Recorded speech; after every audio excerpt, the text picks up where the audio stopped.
think defensively, we do this all the time, is that we calculate the variables that inform a given situation in terms of probability. Like in this calculation, to what extent do these variables, or could they potentially move in such a way that they increase our vulnerability or become dangerous to us?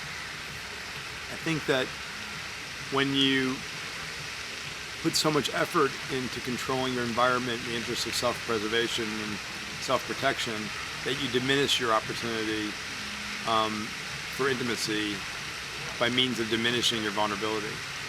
I think intimacy in many ways is based on shared vulnerability.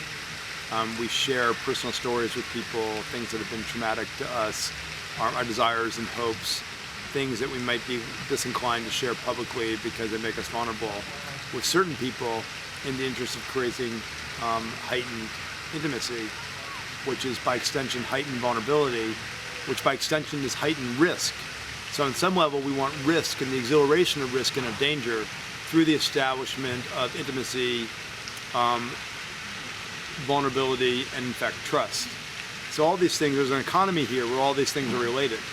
You know, we want to be close to people because we feel we get the feedback loop becomes stronger and we have affirmation of our existence in the world and its value.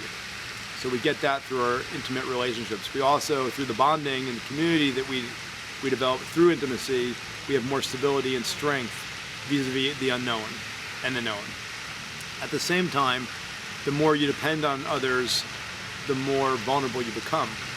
Right? The more you share, the greater the risk, in a sense, depending on the value to others with regard to what we share, how you might feel about those things that are shared being made more public or being shared with certain people.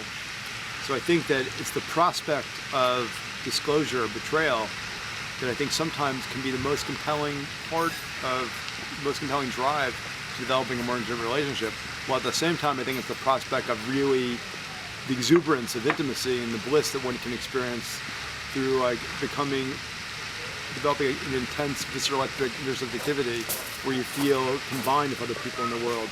In a way, thank you very much. And the food is fabulous. Thank you so much.